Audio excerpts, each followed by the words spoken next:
नमस्कार मेरे प्यारे साथियों, मैं विनोद आप लोगों का स्वागत करता हूं अकाउंटिकल की इस ऑनलाइन कंप्यूटर क्लासेस। तो अगर अभी तक आपने चैनल को सब्सक्राइब नहीं किया है तो प्लीज़ सब्सक्राइब कर लें, जिससे कि मेरी आने वाले सभी वीडियोस का नोटिफिकेशन आप तक आसानी से पहुंचता रहे। तो चलिए आज हम बात करने वाले हैं कि ईएमआई की एंट्रीज टैली में कैसे करें। देखिए, जब भी हम किसी बैंक या किसी ऑर्गेनाइजेशन से लोन लेते हैं तो आपको भी पता होगा कि एक फिक्स ईएमआई हर महीने हमें पे करनी होती है, जिसमें कि उसका प्रिंसिपल अमाउंट और कुछ इंटरेस्ट का अमाउंट मिलके वो ईएमआई पे करनी पड़ती है। तो बहुत से मेरे प्यारे साथियों को ये कन्फ्यूजन है अभी भी कि ये एंट्रीज जो है किस तरीके से होती हैं। तो आज की क्लास में मैं आप लोगों का ये डाउट क्लियर करने वाला हूँ, तो ध्यान से बने रहिए और वीडियो को बिना स्किप करे पूरी देखिए, जिससे कि आप लोगों को अच्छे से समझ में आ जाए। तो देखिए, यहाँ पे एक हमारे पास जो रीपेमेंट शेड्यूल है, चलिए मान लेते हैं कि हमने एक 35 लाख का लोन पास कराया है। देखिए ये जो है 35 लाख का है, जो कि हमने लोन के तौर पे लिया है। और ये देखिए इंस्टॉलमेंट नंबर्स हैं और ये इंस्टॉलमेंट डेट, इंस्टॉलमेंट अमाउंट, ये प्रिंसिपल अमाउंट और ये इंटरेस्ट अमाउंट और ये क्लोजिंग प्रिंसिपल। देखिए जो भी हमारा क्लोजिंग प्रिंसिपल होता है वो सिर्फ टोटल लोन में से प्रिंसिपल अमाउंट को लेस करने के बाद जो बैलेंस बचता है वो क्लोजिंग आता है। ये इंटरेस्ट जो हमारा होता है ये एक प्रकार का एक्सपेंस होता है, ये कभी भी लोन अमाउंट में से माइनस नहीं होता। तो देखिए किस तरीके से है, जो हमारी पहले इंस्टॉलमेंट गई है वो 121,479 रुपीज़ की गई है। तो चलिए पहले हम लोन लेने की एंट्री पास करते हैं टैली में। तो ये देखिए किस तरीके से होता है। यहाँ पे हमने अपने नाम की एक कंपनी बना रखी है पहले से, अकाउंटिकल लिमिटेड कंपनी। तो इसमें जो है हम सपोज करिए कि 1 अप्रैल को एक लोन ले रहे हैं, तो हमें चले जाना है रिसिप्ट वाउचर में, क्योंकि जब भी कोई हमें लोन देगा तो हमारे लिए एक तरीके की रिसिप्ट रहेगी, क्योंकि वो अपनी तरफ से पेमेंट करेगा और हम उसे अपने बैंक में रिसीव करेंगे। तो चलिए रिसिप्ट वाउचर में आ जाते हैं। ये रिसिप्ट वाउचर आ गया हमारा। और सपोज कि हमने 2 अप्रैल को संडे है, तो हम इसकी डेट चेंज करके 1 अप्रैल 2023 कर देते हैं। तो इस दिन हमने 35 लैक्स का अमाउंट रिसीव किया है। तो सबसे पहले हम अपना बैंक चूज कर लेंगे, जो कि अभी नहीं है हमारे पास। तो इसको ऑल्ट से करके एक बैंक क्रिएट कर लेंगे। तो चलिए एक बैंक क्रिएट कर लेते हैं, जो कि रहेगा हमारा आईसीआईसीआई लिमिटेड के नाम से। आप कुछ भी अपनी मर्जी से कर सकते हैं, क्योंकि मैं आपको सिर्फ सिखा रहा हूँ। और इसको अंडर बैंक अकाउंट्स में डाल देंगे। बैंक अकाउंट्स में ये सब आपको अभी सिखाने के लिए ज़रूरी नहीं है, लेकिन जब भी आप कंपनीज में काम करेंगे तो ये आपको डालना ज़रूरी है, क्योंकि इससे आपको बैंक की पूरी इन्फॉर्मेशन मिलेगी। ठीक है, तो चलिए इसको सेव करा लेते हैं। यहाँ पे देखिए जिससे भी हमने लोन लिया है उसका नाम क्रेडिट साइड में आ जाएगा, क्योंकि वो हमारे लिए एक लाइबिलिटी बन चुकी है जिस भी ऑर्गेनाइजेशन से हमने लोन लिया है। तो ऑल्ट सी करके हम एक ऑर्गेनाइजेशन का नेम डाल देते हैं। सपोज कि हमने मुथूट फिनकॉर्प से लोन लिया है, तो मुथूट फिनकॉर्प लोन अकाउंट के नाम से लेजर क्रिएट कर लेंगे। इसको लोन्स में डाल देंगे, सिक्योर्ड लोन्स में डाल देंगे। एंड इसको आगे बढ़ाते हैं, इसको सेव करा देंगे।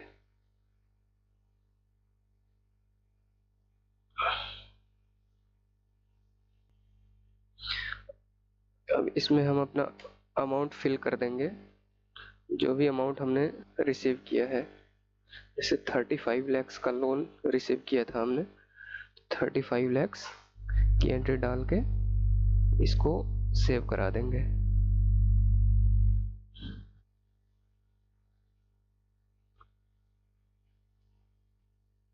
देखिए हमने 1 अप्रैल को लोन रिसीव किया है, तो हम सपोज करते हैं कि हर महीने की 2 तारीख को हमारी ईएमआई जानी है। जब भी ईएमआई जाएगी उससे पहले आपका इंटरेस्ट का अमाउंट भी लोन के साथ जुड़ेगा, उसके बाद आपको ईएमआई पे करनी होती है। तो सबसे पहले जो इंटरेस्ट के अमाउंट के एडिशन हम करेंगे उसकी एंट्री करेंगे। तो चलिए जनरल में उसकी एंट्री करते हैं। सपोज कि हमारी 2 मई को ईएमआई जानी है, तो 2/5/23 को हम इसका जो इंटरेस्ट का अमाउंट है, देखिए इंटरेस्ट का लेजर नहीं है यहाँ पे, तो हम लेजर क्रिएट कर लेंगे। Interest interest on secured loans, secured loans ये हमने क्रिएट कर लिया। इसको इनडायरेक्ट एक्सपेंस में डाल देंगे क्योंकि एक तरीके का एक्सपेंस है हमारा।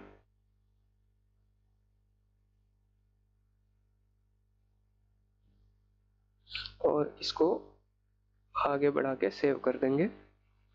तो चलिए हम अपने रीपेमेंट शेड्यूल में देखते हैं कि कितना इंटरेस्ट का अमाउंट जुड़ना है प्रिंसिपल अमाउंट में। तो देखिए जो फर्स्ट ईएमआई जाएगी उसमें 48125 का अमाउंट जुड़ना है। तो चलिए इसकी एंट्री कर लेते हैं। 48125 एंड क्रेडिट हो जाएगा मुथूट फिनकॉर्प लोन अकाउंट। यहाँ पे आप अपनी मर्जी से नरेशन डाल सकते हैं, जो भी आपको सुटेबल नरेशन लगे, और इसको सेव करा देंगे।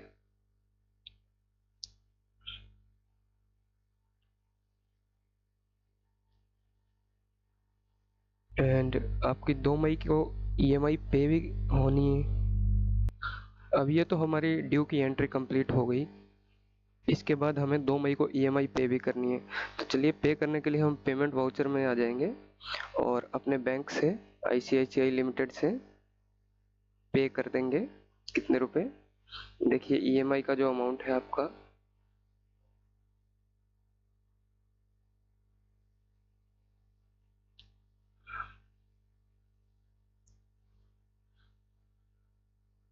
ये है 121479 का। तो चलिए मुथूट फिनकॉर्प लोन अकाउंट 121479 का ये हमने यहाँ पे पे कर दिया।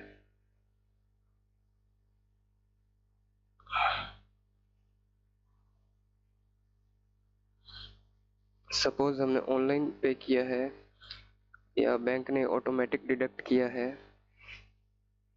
तो ट्रांजैक्शन टाइप में जो भी आपको डालना हो वो डाल के इसको सेव करा देंगे।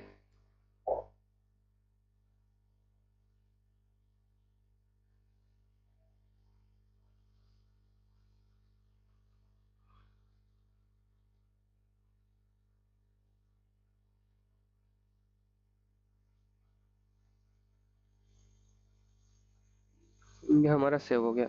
चलिए अब देखते हैं कि हमारा जो लोन का क्लोजिंग बैलेंस वो स्टेटमेंट के साथ, रीपेमेंट शेड्यूल के साथ मैच कर रहा है या नहीं। तो हम लेजर खोल लेंगे मुथूट फिनकॉर्प लोन अकाउंट वाला।